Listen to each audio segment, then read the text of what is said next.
Assalamualaikum warahmatullahi wabarakatuh, Bangsa Moro, Pilipinas. Mapiyamapita, maayong buntag, magandang umaga sa inyong lahat. At sa araw po na ito ay magkakasama naman po tayo sa ating programa tuwing Miyerkules mula alas 10 hanggang alas 11 ng umaga na Islam para sa lahat.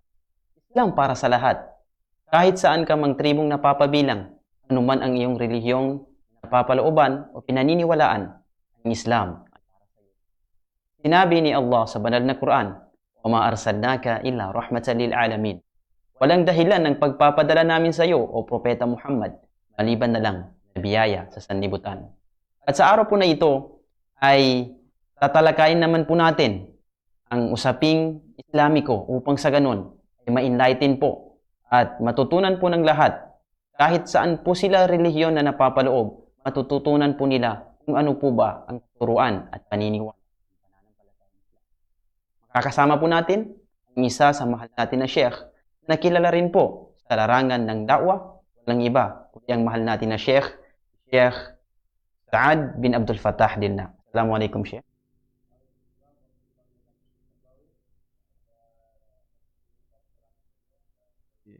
Yun yung inimbitahan dito sa programang ito na pinamagatan nating Islam para sa lahat. At saka siyempre sa buong pangkat ng BMP, Bangsa Moro Media Production, naway hingin natin sa kay Allah na ang BMP sa through this program ay ma-enlighten po ang karamihan o marami sa ating mga kapatid na hindi pa nagmumuslim o pero Muslim na pero meron siyang doubts sa kanyang relihiyon. Hingin natin sa kay Allah na maging daan o maging tulay ang programa natin ito. Ako po ang inyong lingkod, si Ustad Saad Abdul Fattah Dilna. Shukran Sheikh sa pagpapaunlak ng aming imbitasyon dito sa Bangsa Moro Media Production. Walang anuman. Okay, so sa ating mga minamahal at mga hinigilong mga tagapanood sa ating programa tuwing ngayon po ay ang tatalakayin po natin ay isa sa pinaka-importante at pinaka-crucial, sensitive na maudu o topic sa pananampalatayang Islam, which is kung titingnan natin ang bawat sulok ng aspeto ng buhay ng isang taong Muslim o hindi pa po Muslim, ay kung titingnan natin ang Islam ay compatible po para po sa tao o alipin ni Allah subhanahu wa ta'ala. At sa araw po na ito, ang ating topic o paksa na tatalakayin ay ang unang katanungan po sa ating mahal na Sheikh, kung sa ganun ay mabigyang diin at malinawagan ang ating mga taga-subaybay patungkol sa paksa na ating tatalakayin. Ano po ba itong tinatawag na ar-ridda, Sheikh? Ma huwa ar-ridda lugatan wa syar'an?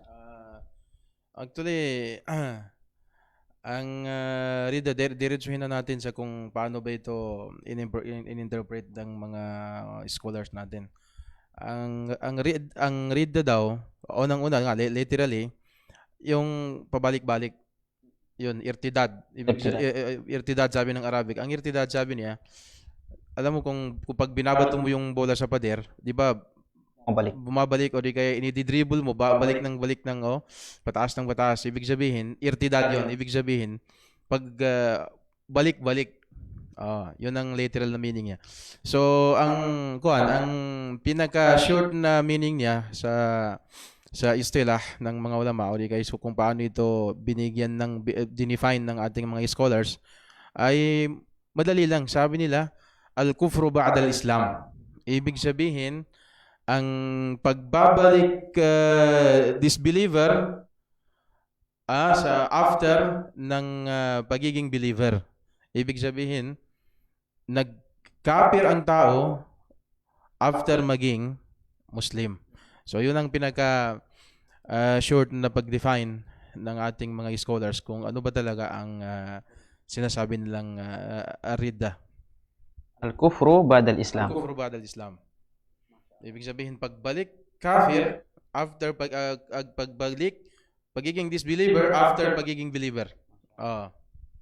Okay po. So, ang pangalawang katanungan po, Sheikh, paano po ba nangyayari itong ridda? Sa anong paraan po? Bakit nangyari ito? Bimada takunu hadhihi ridda? So maraming paraan sa Gardawi ng pag ridda, ibig sabihin ang sinasabi nga natin pag kafir bago ulian ng after ng pagiging Muslim, maraming paraan yan. Siguro may apat na paraan sabi ng mga ilan sa ating mga ulama kung paano ito isasagawa. Unang-una sa pamamagitan ng salita. Magsasabi ang tao na ibig sabihin, sabi niya, magsasabi ang tao ng sukhriya ba, parang istihza o di kaya parang pagkamuhi sa kay Allah, pagsasabihan mo si Allah, saan ka ba? Hindi ako nahihiya sa iyo. At iba pang mga words na hindi nararapat sa kadakilaan ng Allah. Sasabihin natin 'yon. O di kaya sa propeta Muhammad sallallahu alaihi wasallam, pagsabihin siya na baliw, na hindi totoo yung kaniyang message, na sasabihin natin siya na pagkamuklo, lahat yan, pwedeng mangyari ang ridda dyan. Okay, so very clear yun. Very sensitive at saka very clear yun kasi nga sinasabi ng tao At ang pangalawang paraan upang magawa yung ridda niya sa gawa. Bil fi'al. Pagsamba ng ribulto, di kaya paggatay, pag-alay ng alagang hayop sa ibang sambahin na maliban sa kay Allah. Pwedeng yung makapasok doon. At saka lahat ng dahilan o lahat ng gawain na para lamang sa kay Allah, na ibabalik natin yun doon sa hindi kay Allah, pwedeng mangyari ang ridda dito. Ang pangatlo, pero itong dalawang ito na first, pwede nating kuhan yan, pwedeng masaksihan kasi nakikita yung gawa-gawa at saka naririnig yung salita. Hayag siya. Pero itong pangatlo na ito ang medyo hindi nakikita. Ang pangatlo, shak. Sabi nila kufru shak. Doubt. O yung doubt. Sabihin mo, parang hindi naman masyado sure yung day of judgment. Sino bang nakakita nun? Parang ako 50-50. Pwede akong maniwala o pwede hindi. So pwede maging sanhin ng pwedeng maging Kaya pala. meron bang totoo bang si Allah ang naglikha? Pero hindi mo yung sinasabi deep inside. Totoo bang si Allah ang lumikha o yung natural selection? Natural selection na nagsanhi ng evolution. Na nanggaling ang tao sa hayop, then evolution, naging tao na. Meron ba talagang rule ang Allah sa paggawa ng sanglibutan? O ano? So yun, may doubt na yun. Ibig sabihin, pwede mangyari ang ridda sa pamamagitan nun. Ito yung pinakadelikado sa lahat Kasi hindi masyadong maagapan. Hindi kaya ng pagsamba ng ribulto. Kung hindi tinatawag ng tao, makita mo, baka pwede pang agapan. Pero itong pinakadelikado kasi So, ang reaction na lang ng tao ang pwede mong makita na dulot ng doubt niya sa loob. At ang pang-apat dito siguro ay yung i'tikad. Ibig sabihin, yung creed mo, di kayong paniniwala mo, ay ibahin mo na. Sabi mo, parang hindi naman totoo itong Islam. Parang hindi naman ito ang relihiyon na inibaba ng Allah. Parang hindi naman ito ang tamang relihiyon. Okay, so merong problema sa etikad at pwedeng mangyari ang ridda dito. So apat sa Gardawi. Unang-una sa salita, pangalawa sa gawa, pangatlo sa doubt, magda-doubt ang tao, pang-apat sa etikad o di kaya sa creed paniniwala ng tao, ibahin niya. So yun ang siguro dito pwedeng mangyari ang ridda dito sa apat na ito.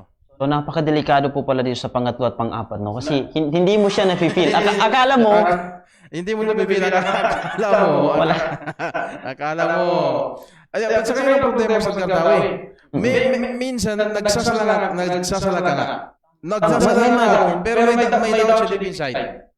Mm. At saka meron akong personally nakilala kong tao. Hindi ko na I don't want to mention kung saan ba itong kung saang lugar, kung saang puok o hindi. Pero sabi niya nagsasala ako, sabi niya, pero may doubt na ako.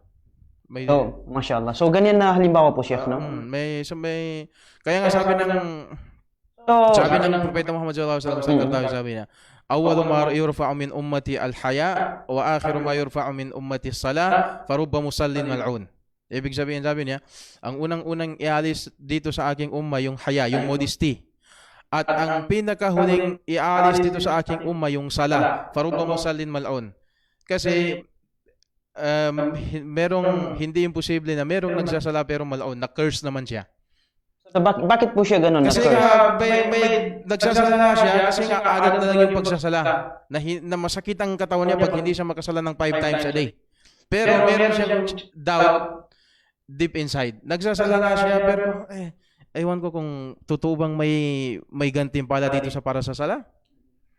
Totoo bang may kaparusahan para sa umiiwan nito? Totoo nga bang may day of judgment? Pero kasama mo magsala. So, yun yung rubba musallin mal'un.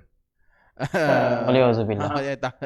Kaya nga dapat medyo maging Maingat lalo po tayo. maingat ang Muslim lalo na sa mga panahong ito. Kasi minsan, Sheikh, no, bigyang diin po natin itong tinatawag na electrical, itong doubt. Minsan may oras na nag-iisa ka. Napapaisip ka at yan, bumubulusok si Satan dyan at tinitemptate ka na sabihin sa'yo, ibubulong sa'yo na, mga pinaggagawa mo, katanggap-tanggap ba yan? Yung pagsasala mo, nagdudua ka pero hindi. Minsan nangyayari yan sa isang taong Muslim. So, pasukin natin, paano po ba magbalik loob mula dito? Since pinasukan po natin yan, paano po ba magtatauba mula rito sa mga ganyan na mga doubt, mga naiisip ng isang taong Muslim? Unang-una dyan, Kardawi, Ustad Kardawi, in-anticipate na yan ng Prophet Muhammad 1,400 years ago. Sabi ng propeta, sa pinakamalapit na kahulugan nito, sabi niya, magkakhalwa daw ang isang tao, di kaya yun nga, sinasabi mo, mag-iisa siya. Tapos, dumarating sa isip niya, sinong tagapaglikha? Ang Allah. Kung ganun, sinong naglikha sa kay Allah? Doon, pumasok na yung shaitan. Pumasok na yung shaitan doon. Sabi ng propeta, hindi natakot ang Islam dito. Hindi natakot ang Islam na darating ang ganitong klaseng tanong. Sabi ng Rasulullah, ng Prophet Muhammad sallallahu alaihi wasallam, pag dumating yung ganong klaseng tanong sa puso mo, falyasta'iz billahi thumma liyantahi. Ibig sabihin, mag-isti'adha ang tao at mag-stop na. Mag-stop na. Kasi nga, pumasok na yung shaitan. Alam mo yung ginawa ng shaitan? Pinarealize mo na sa iyo ang creation ng Allah. Yun pala, ginamit niya yung creation ng Allah na yun upang i-install naman yung kanyang programa. O i-install naman yung kanyang agenda doon na lalagyan kanya ng shock. Lalagyan kanya ng doubt sa iyong kalooban. Kaya nga, so ano pa, paano ba ito maiwasan? Sabi ng mga ulama, gawin na lang yan na parang hadath. Yung shak fil hadath. Alam mo yung pagkatapos mong magudo, ano ba ito? Nagudo ba ako? Hindi. Nabatal ba ako? Hindi. Yun. Nandun na naman yung shaitan doon. Ngayon, pag may yakin ka na ikaw ay walang hadath, na kapag abdas ka, ista'idh billah thumma liyantahi. Ibig sabihin, tapusin mo na yung question na yun doon. Putulin mo. Period. I-period mo lang doon. Hanggang doon, magsala ka na. Kasi nga, nandun yung yakin sa'yo eh. Yung shaitan, ang shaitan hanggang shock lang ang kaya niyang ipasok sa tao eh. Pag may yakin ng tao, mayroong unshaking faith, o rin kayo may certainty of faith ang tao, ang shock lang bulong lang ng shaitan ang pumapasok. Pero, pag ginawa ng mu'min, ginawa niyang period, hanggang dyan na lang, wala nang majal o wala nang butas ang shaitan para makapasok. Pero pag sinabi mo welcome, papasok talaga yan. So pag mangyayari ang tauba mula sa Riddaw sa Gardawi, napakadali. So napakasimple, 2 steps lang. Within 10 seconds pwede kang magdawa galing Ridda. Sabihin mo lang, asyhadu an la ilaha illallah wa ashhadu anna Muhammadan abduhu wa rasuluhu. Ako ay sumasaksi na walang ibang Diyos na dapat sambahin maliban sa kay Allah, ang nag-iisang walang katulad, at ako ay sumasaksi na si Propeta Muhammad ay ang alipin ni Allah at ang kanyang sugo. Yun ang unang step. Ang pangalawang step, kung meron siyang iningkar o meron siyang pinawalang bisang katuruan ng Islam, kailangan niyang i-ikrar muna yun. Kailangan muna nang tanggapin. Halimbawa, sabi niya, nagdadoubt ako sa Day of Judgment. Madali lang, sabihin lang niya na ngayon ako'y naniniwala na. Ang unang step, mag-declaration of faith, shahadatain. Ang pangalawa, kung meron man siyang iningkar o di ka meron siyang hindi pinaniniwalaan o meron siyang pinagdadawlang isipan na katuruan ng Islam, na gaya ng Day of Judgment, sabihin niyang ako'y naniniwala na. Mula sa dila. Sabihin na siya ay naniniwala na. Napakadali. So, mayroong katanungan dito siya, since na minsan ginagamit ng mga ibang tao na si Propeta Abraham po ba yun? At mistaken na. Sabi niya, ipakita mo sa akin kung paano mo binubuhay ang patay. Sabi ni Allah subhanahu wa ta'ala sa Quran, awalam tu'min, di ka ba niniwala? Ang sagot ni Propeta Abraham, bala, walakin liyatma'inna qalbi. Paano, pwede po bang ipaliwanag po ninyo kung paano po ba mag-interconnected itong dalawa na ito, Sheikh? May connection po ba ito? Ano po ba? Paano po ba, Sheikh? Ang connection ba sa pagitan ng... No, halimbawa nung nangyari kay Propeta Abraham at sa doubt na ito ng isang taong Muslim, Sheikh. Actually, walang doubt si Ibrahim. Kaya sabi ng Allah, awalam tu'min. Bakit hindi ka ba naniniwala? Sabi niya, sabi niya, hindi. Ako ay isang mu'min. Pag sinabing isa kang mu'min, wala sa iyo yung shak. Kasi nga, hindi pwedeng mag-combine o di kaya hindi pwedeng magsama sa loob ng isang tao yung iman at saka yung doubt. So pag sabi ng Propeta Abraham ng bala, ako ay mu'min, ibig sabihin, wala sa kanyang sarili yung shak. Wala sa kanyang sarili yung doubt. Pero sabi ni liyatma'inna qalbi, sabi niya parang kung sa papilis, supporting documents na lang eh. Okay. Pero yung iman, intact, walang doubt sa kanya. Kaya nga, isa siyang propeta eh. Wala talaga wala silang doubt. So walang connection doon dito sa shak na ito at saka doon sa iman ni Ibrahim. Minamahal na tagapakinig. So klaro po yun ha. Yung nangyari po, minsan kasi ginagamit ng tao na bakit ganun? Bakit tinanong ni Propeta Abraham si Allah? May something doon sa puso niya, no? Sabi nga ni Ibrahim, napakakilir, bala, bala. Ang ibang katanungan dito, Sheikh, no? Paano po ba o ano po ba ang hatol dito sa ridda na ito, yung taong murtad? Sabi ng Propeta Muhammad sallallahu alaihi wasallam, man baddala dinahu faqtuluhu. Sino man ang i-change na yung kanyang faith from Islam to another ay faqtuluhu. Ibig sabihin, patayin ang kanyang sentensya. So, pero ngayon meron akong point dito sa had sa punishment ng ridda. Ngayon, hindi ito madaling bagay na gawin ng kahit sino man. Individual na Muslim. Ako, kagaya ko, at saka kagaya mo, kagaya nating lahat ng mga individual. Sinabi ko na hindi ako naniniwala. Hindi ako ngayon, tapos narinig mo. Narinig ko, kuha ko ng kutsilyo, sabi ko, saksakin ko na lang si Ustad Gardawi para... hindi ito. Kasi nga, naging malaking problema ito eh. Makikita mo yung mga kabataan na hindi alam kung anong arkanus salah, hindi rin alam kung ano ang shurut ng requirements ng la ilaha illallah. Hindi rin alam kung ano ba yung mubutilat, mga nakakasira sa sala, nakakasira sa wudu. Pero ang alam lang nawakidul Islam. Ang alam nila yung 10 nawakidul Islam na sinulat ni Sheikh Muhammad bin Abdul Wahhab rahimahullah, nawakidul Islam 10. Yun, memoryado nila yun eh. Pero yung mubutilato sala na which is yun yung pinaka-basic na ginagawa natin araw-araw, hindi nila alam. Ang alam nila nawakidul Islam. So, ang ginagawa nila, pag may suspicious na taong gusto nilang bantayan, babantayan ka. Pumasok ba yung gawain ni Ustad, halimbawa si Ustad Gardawi, pumasok ba yung gawain ni Ustad Gardawi dito sa dito sa 10. Kasi pag pumasok doon, automatic kafir ngayon, halal na ang dugo niyang ibig sabihin pwede nang patayin, pwede nang i-sentence o di kayo pwede nang i-punish ng pagpatay. Ito ay hindi po ito para sa kahit sino mang individual. Ito po ay dumadaan sa masusing investigasyon.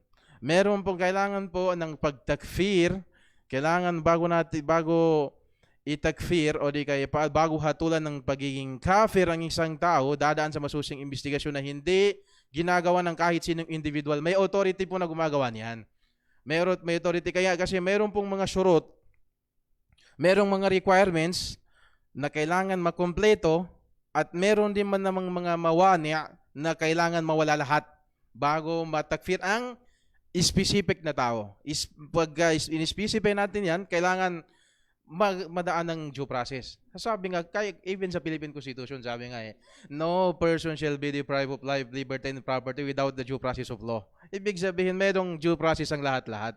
Hindi, sa Islam pa kaya, hindi po ito, kahit nga ako, inaamin ko sa sarili ko, hindi ako perfectong Muslim. Ako ay napakaraming pagkukulang sa aking relihiyon ko. So kung merong taong sunod sa akin upang hanapin lang ang lahat ng aking kamalian, siguro mapupuno ang listahan niya ng aking kamalian. Siguro papatayin din niya ako. Alam lang ng tao kung mali ang kamalian. Mamumuhay sila sa akin, Kaya Check, no? So, ibig sabihin, itong hatol na ito na pagpatay sa isang taong murtad, hindi pala po ito basta-basta na ginagawa ng isang grupo o isang individual, maliban na lang na ito ay dadaan sa tinatawag na due process o masusing paraan. So, kaya pala, Sheikh, no? Minsan kasi, nakot up ko yung sinabi mo, Sheikh, kanina, yung 10, yung 10 na nawakidul Islam, baka yun yung dahilan kung bakit nasisira yung pangalan ni Sheikh Muhammad bin Abdul Wahhab ay dahil sa mga taong ganun na ginagamit itong 10 na ito na sinulat niya na hindi ito dumadaan sa pamamaraan na mabuti. Kaya minsan sabi niya, ganyan pala si Muhammad bin Abdul Wahhab, no? Parang tiniterrorize yung Islam. So, dahilan ng pagkasira ng pangalan ng Sheikh Muhammad bin Abdul Wahhab. Yes. Pati nga ang Quran, pag kinot mo lang yung isang sentence doon na hindi mo inubos lahat. Ngayon, magkukot mo yung isang salita out of context, magkakaroon ito ng meaning na hindi. Sabi ng Allah, fawailun lil musallin. Huwag mong basahin yung karudtong. Fawailun lil musallin. Delikado ang lahat ng mga taong nagsasamba. Pag hindi. So yan, siguro may malaking factor yan bakit nasisira o di kaya bakit nadungisan ng pangalan ni Sheikh Muhammad bin Abdul Wahhab. Kasi nga mayroong mga grupo o di kaya may mga individual na mga grupo ng kabataan na ginagamit yung kitab niya para i-justify yung kanilang pagpatay. Yan ang problema diyan. So napakaklaro po noon sa ating mga mahal na taga-subaybay kung ano po yung hatol, no? Ulit-ulitin po natin, hindi po basta-basta yung hatol na sinabi ni Sheikh na kamatayan ang hatol sa taong nagmurtad. Hindi po basta-basta yun, no? Dadaan po yan sa masusing paraan at ito po ay sa hawak na sino man dyan na otoridad pwedeng isagawa itong tinatawag na hatol sa taong murtad. Next na katanungan, Sheikh, no? Bago po tayo mag-break time, no? Ano po ang taong murtad na hindi na matatanggap ang pagbabalik loob? Since nasabi niyo po na may pagbabalik loob, so baka may tao na hindi na po matatanggap ang ang pagbabalik loob niya mula sa rida na yun. Sa madhab ni Imam Ahmad bin Hanbal, meron silang sinabing tatlong mga tao na hindi na pwedeng tanggapin ang kanilang tauba from ridda. Pag sinabi nating hindi katanggap-tanggap ang pag sinabi nating hindi katanggap-tanggap ang tauba, hindi ito nangangahulugan na hindi tinatanggap ng Allah.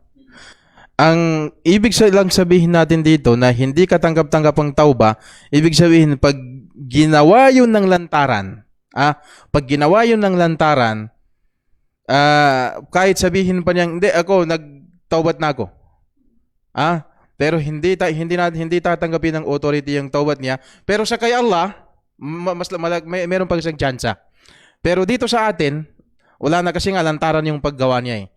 Yun na yung taong namuhay sa kay Allah ng klaro na sinasabi niya ng lantaran, at pati na rin yung namuhay sa kay Prophet Muhammad sallallahu alaihi wasallam, at lahat ng bad words ay inuubos sa kay Prophet Muhammad sallallahu alaihi wasallam. At ang pangatlo ay yung maraming beses nang Muslim murtad. Babalik-balik na lang. Parang ginagawang town soper na lang yung yung pagitan ng kufr at saka Islam.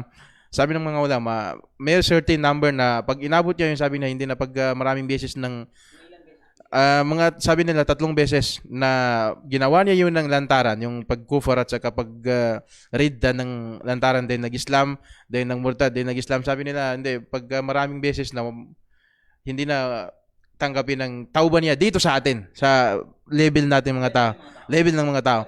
Pero sa kay Allah, pagitan na lang nila yon sa kay Allah. Wag tanggapin ng Allah pag totoo ang kanyang pagtauba.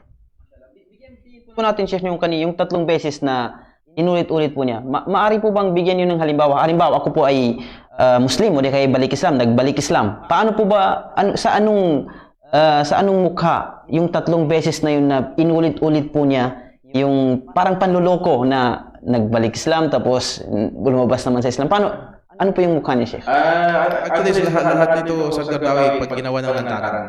Pag nagumalik siya ng ganyang religion na hindi na sinabi, sinikreto niya, hindi yun kabilang doon sa, hindi yun not counted yun. Pero pag ginawang lantaran siya, sabi niya, hindi, iniwanan ko na yung Islam na yan kasi na-discover ko na hindi pala yan ang totoo. Kaya ngayon, may mga taong ganyan. Tapos maya-maya kita mo na naman doon sa masjid, nagsala naman sa mga Muslim.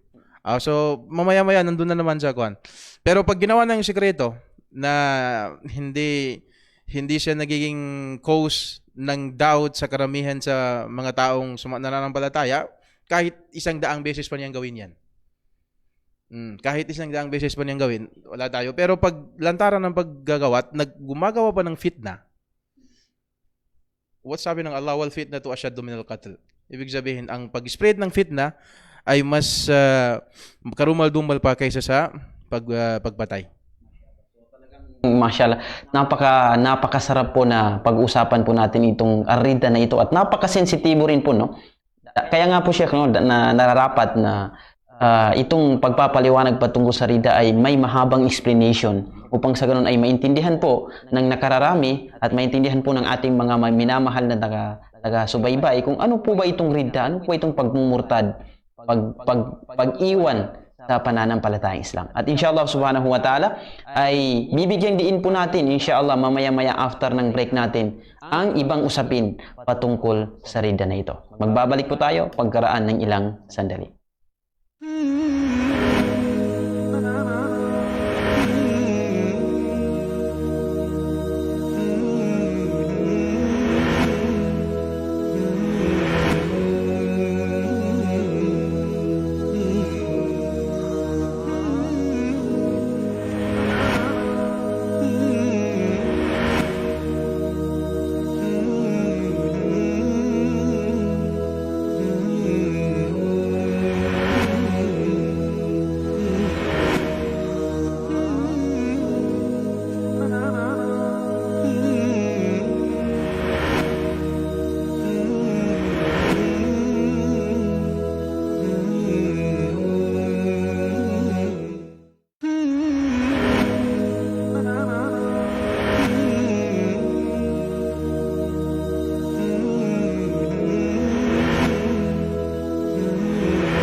Warahmatullahi wabarakatuh.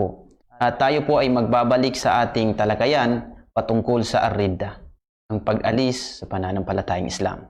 At kanina po ay napaka-critical, napaka-sensitive po ng usapan natin kanina at advice po sa ating mga taga-subaybay at sino pa po ang manunood ng programa natin sa ngayon, ng interview natin sa ngayon, na panoorin po yung full content ng video po upang sa ganun ay mas lalong maintindihan yung pagpapaliwanag patungkol sa ridda. Kasi minsan, itong panonood, Sheikh, no, sa mga usapin na ganito, usapin Islamiko, minsan pinuputol ng iba eh. Ang kinukuha lang yung ganito. So, nagiging sanhi na hindi po, imbis na ipinapaintindi po natin ang katuruan ng pananampalatayang Islam, ay nami-misquote pa, nami-misunderstood po ang katuruan ng pananampalatayang Islam. Kaya, ang iba ay nagiging sanhi na ganito palang Islam, napaka-violenteng relihiyon yan, ganito-ganito, dahil po sa hindi po naintindihan kung ano po ba yung full context, full content ng explanation ng Islamic perspective sa isang bagay. At ngayon po, no, ibabalik po natin yung talakayan po natin. Dahil sa nabanggit niyo po kanina, Sheikh, na hatol sa isang taong magmumurtad, na ito ay dadaan pa sa due process bago pa ito mahatulan ng kamatayan, no? Hindi po ba ito naging sanhi ng pagiging violente ng itong pagpatay na ito sa isang taong murtad? Sabihin nila na ang Islam violente. Ano po sa tingin niyo, Sheikh? Sabi mo, hindi ba ito mag-cause ng Islamophobia? Islamophobia, yes, ganun. Kasi nga, ito yung unang-una dyan, patungkol naman dyan sa Islamophobia.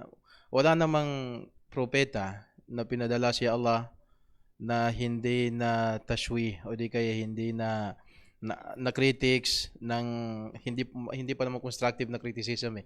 Karamihan destructive na criticism. Kaya normal na 'yan.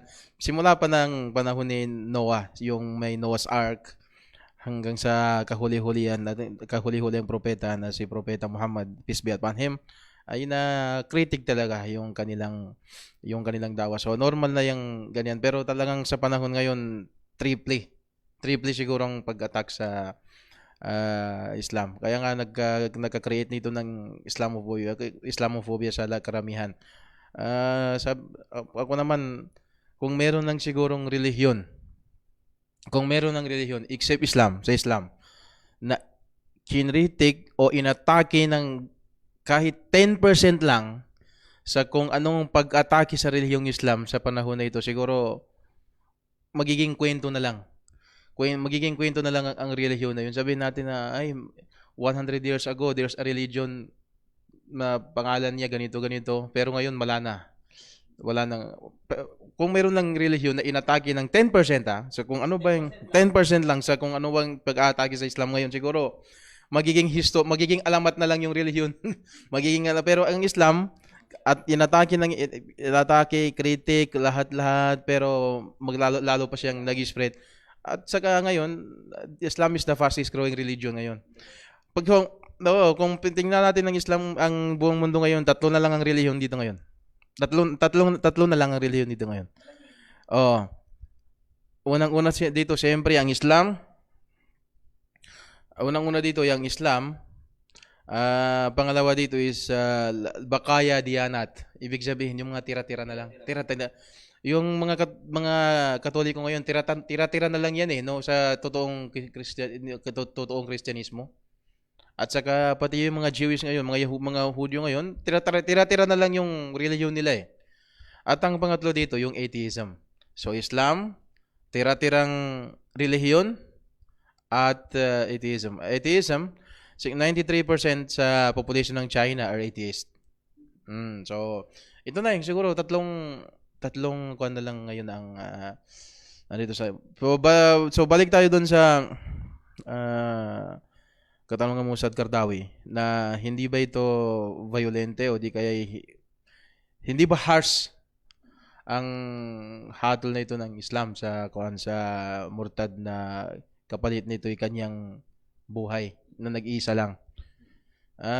Unang-una sabi ko nga kanina, hindi lahat ng murtad na apply yun. Kasi nga dumaraan ito sa masusing investigasyon, masusing pamamaraan bago ito may sagawa. Yun ang una. At saka pangalawa, ang gusto nating linawin dito ay mayroong mga points na gusto nating ipaalam sa ating mga followers na para maintindihan nila na itong kakukulang parusa na ito ay hindi harsh, pero ito ay justified sa gamit ang utak ng isang taong matinong pag-iisip. Unang point dito ay even secular, o di kayong tinatawag nila sa wikang Arabo na al-Almaniya. Merong silang mga general principles.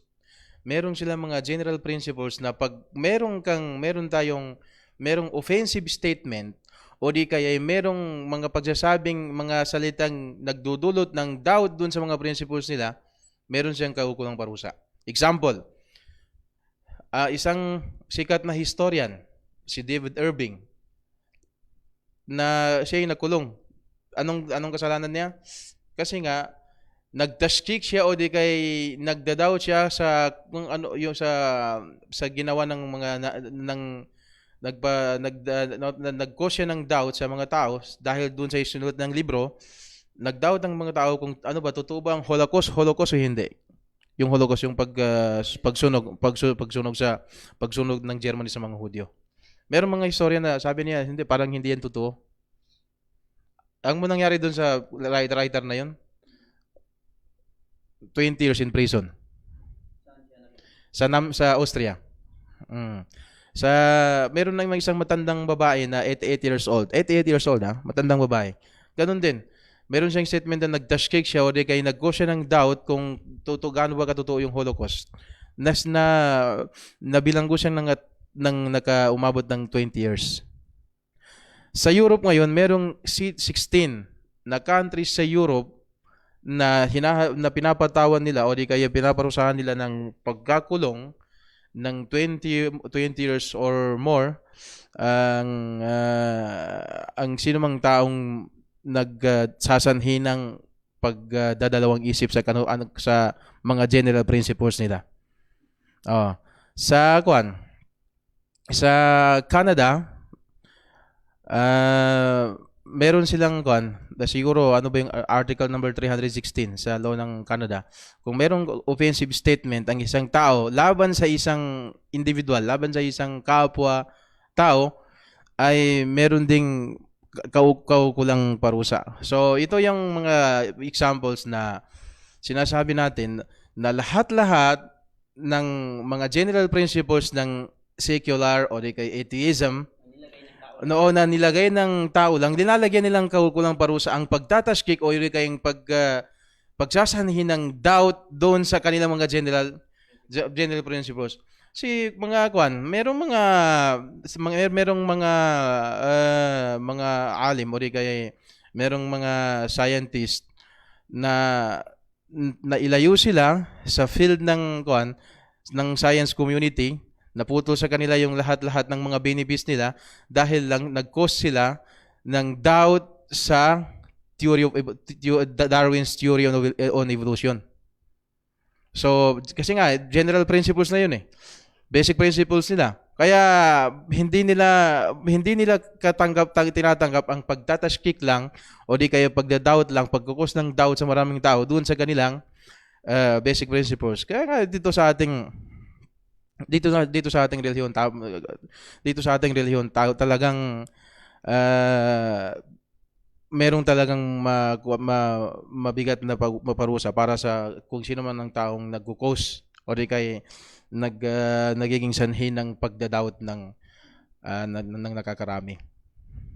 Kaya ngayon may maraming mga yung nga sinabi ko kanina, 16 countries sa Europe na kumukulong ng mga taong nagda-doubt sa kanilang mga basic principles.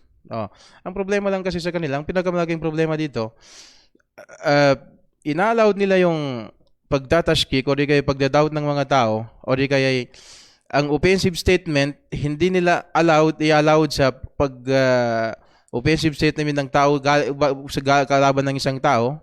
So, sa kanila, bawal yun. Pero pag sa Panginoon, pwede mong sabihin kahit anong gusto mong sabihin. Yun ang malaking problema sa kanila. At kasama po doon sa So, yun nga po, yung pagiging violente. Okay, sige. Siguro ang pangalawang pangalawang points na gusto nating bigyan diin diyan sa bakit ano ba yan, harsh ba yan o hindi, yung pagpatay ng tao dahil lang sa hindi pwedeng iingkar o hindi pwedeng ipawalang bisa ng Muslim o di kaya Hudyo o di kaya Christian o di kaya atheist ang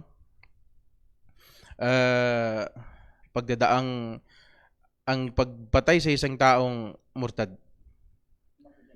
Sa Muslim hindi na pwedeng iingkar 'yon. Sabi ng pag may Muslim na sabi na napaka-harsh naman siguro ng had na yan o di kaya ng punishment na yan. Sabi ng Allah, kung totoong Muslim ka, sabi ng Allah, wal fitnatu ashaddu minal qatl. Ang pag-spread ng fitna ay mas masahol pa kaysa sa pagbatay. Sa Muslim yun Sa people of the book, sa mga Yahudi at saka sa mga Nasrani, merong kitab dyan sa Sifru Tathniyah. Sifru Tathniyah, verse number 13, sabi niya, idha qala laka akhuka ta'ala nakfur faqattilhu taqtilan. Sabi na kung sabihin ka ng kasama mo na, hay halika, kafir tayo, murtad tayo, sabi niya, patayin mo. Nasa Old Testament yan. Sa Sifru Tathniyah, verse number 13. Kaya nandyan yan. At hindi rin naman pwedeng mag-doubt o kaya hindi naman pwedeng kontrahin pa yan ng atheist. Lalong-lalo nang hindi pwedeng kontrahin ng atheist. Pag sinabi ng atheist na napaka-bad naman ng hindi ethical yung pagpatay sa isang tao na nagmurtad lang kasi nga nakikita ng atheist na ito ay napaka masamang ugali, ngayon umalis siya sa pagiging atheist niya. Kasi nga ang religion meron siyang katuroang magandang ethics o di kaya magandang pag-uugali. Sa atheism, ang kanilang Panginoon ay ang nature. Ang nature hindi alam kung ano bang maganda o ano bang mabuti. Ngayon, pag ang atheist tinanggap niyang karumal-dumal yung pagpatay, ibig sabihin, umalis siya doon sa pagiging nature niya, pumasok siya sa relihiyon. So, hindi pwede ito. Meron na siya ngayong criteria kung paano itamis o di kaya paano i-determine ang masama at mabuti. So, umalis siya sa pagiging nature niya, naturalism niya, pumunta siya sa pagiging relihiyon, pagiging religyoso. So, hindi ito, kaya inuulit natin na hindi ito pwedeng i-ingkar ng Muslim, ng people of the book, lalo ng atheist. Si Sam Harris, sabi niya, mayroon siyang kasabihan sa book niya, sabi niya, some prepositions are sabi niya, it may even be ethical to kill the people for believing them. Sabi niya, merong mga preposition, merong sabi niyang mga afkar o di kaya merong mga ideas na pwedeng ethical, may even be ethical. Ethical, sabi niya, ang pagpatay ng tao dahil sa paniniwala nila doon sa pag-iisip na yon o di kaya doon sa idea na yon. So, ibig sabihin, pag doon tayo si Sam Harris ay isang pinakamasikat na atheist sa buong mundo sa itong 20th century. Ibig sabihin, kung doon sa kanya justified na patayin ng isang tao dahil sa meron siyang pananampalataya, ang relihiyon pa kaya. So, ito ay inuulit natin na hindi ito malaking o di kaya hindi ito pwedeng hindi paniwalaan ng tao. Baliwalay ng tao regardless kung ano man ang kanyang sinusunod na relihiyon. At siguro ang pwede nating idagdag diyan, pangatlo, ay ang murtad ay mas delikado pa kaysa sa kalaban. Kasi nga nandun na siya kasama mo na siya dati. So lumabas siya. Mas delikado siya kaysa sa totoong kalaban. At alam yan ng lahat ng sumusunod sa kahit anong relihiyon. Pwede pa nating sigurong idagdag diyan kung medyo ganyan kabigat ang sentence ng ating relihiyon sa murtad. Sabi ay siguro pang-apat ito sa istitaba o di kaya sa pagtawbat ng murtad ay walang limit. Walang limit sa pagtawba ng murtad. Sabi ko nga kanina, walang limit ng pagtawba ng sino mang may nakagawa na ng ridda. At saka yun ang sabi ni Sheikhul Islam Ibn Taymiyyah. Basta ang tao ay murtad ay yurja taubatuhu, ibig sabihin pwede pa siyang magbalik loob sa Islam. Pwede siyang magtauba kahit ilang beses. Pero ay yung sabullah at saka sabur rasul ng lantaran, nagkusa ng malaking fitna, na ibig sabihin, sa kanila wala na yun.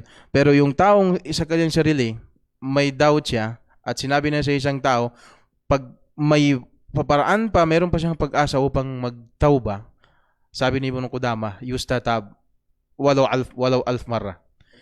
Napasabagitan na kayo. Sabi niya, pwede siyang ipagtauba kahit ilang daang beses pang gawin yun. So walang Mas hindi siya nag-create ng as long as kaguluhan o di kayo doubt sa karamihan. Kaguluhan. At siguro ang panglima dyan ay kung ginagawa niya, kung ang tao naman sinisikreto ang gawain, sa bahay lang, walang nakakaalam, kahit anong gusto niyang sambahin.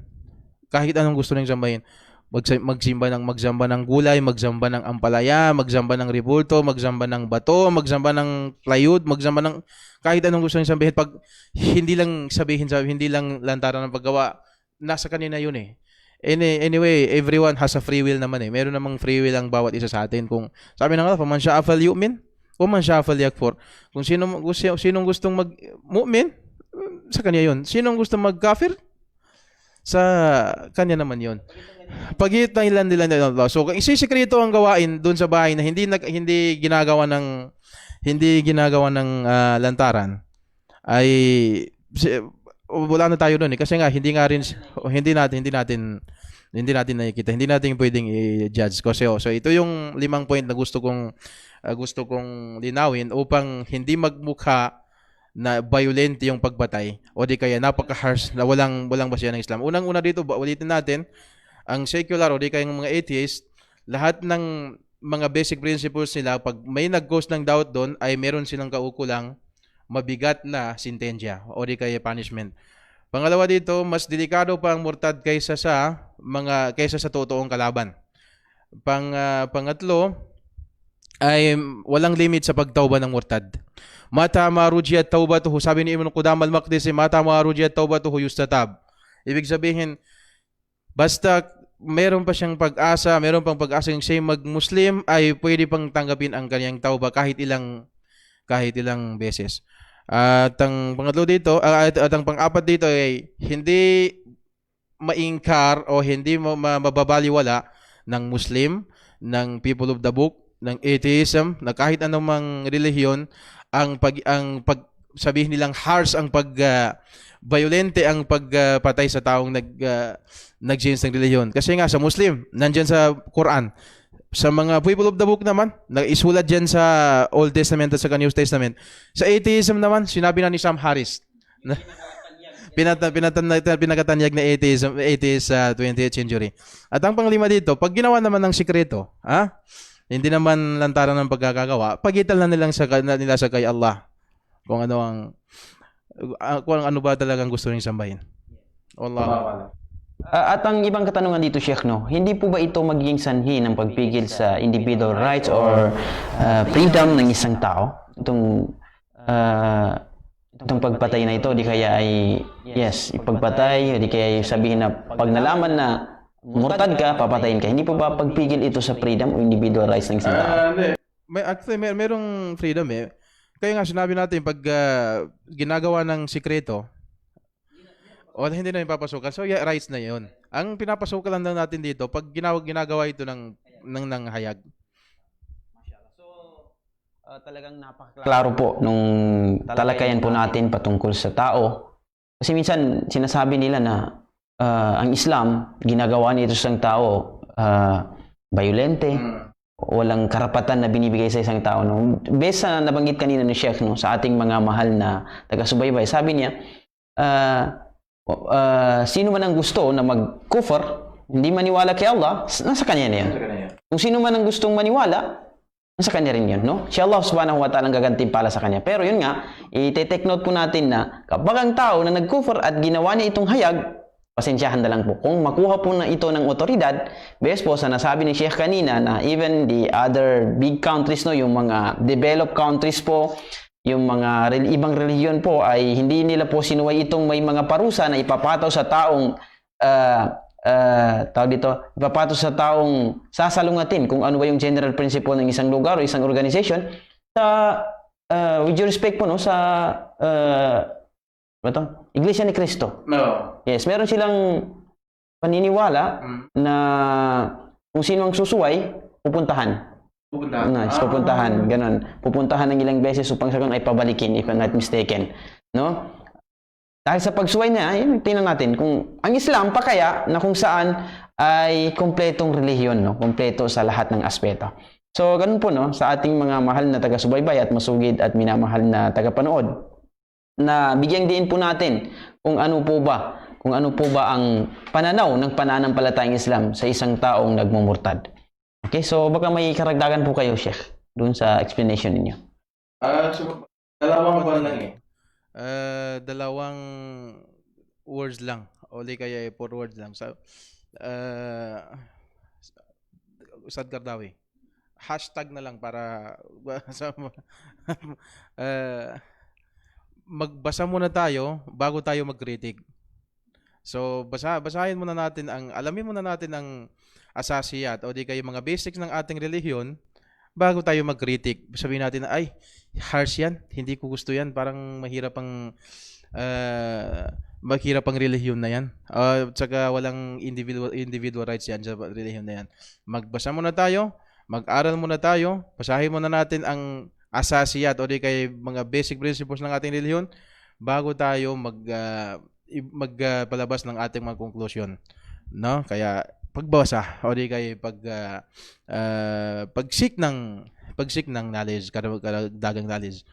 Wallahu alam. Huling mensahe po sa ating mga minamahal na taga-subaybay. Islam para sa lahat. Lahat po tayo ay welcome dito sa relihiyon na ito. At yun lang. Ang pinakamalaking conclusion siguro na pwede kong maibigay dito is basta kung ayaw mong pumasok sa lingkong Islam, huwag ka lang humarang sa da'wa.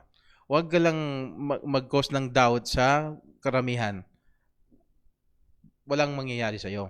Pero ang problema, pag may doubt ka na, nag-cause ka pa ng doubt sa karamihan, yun ang medyo may problema doon. So wag po tayong magiging harang sa da'wa.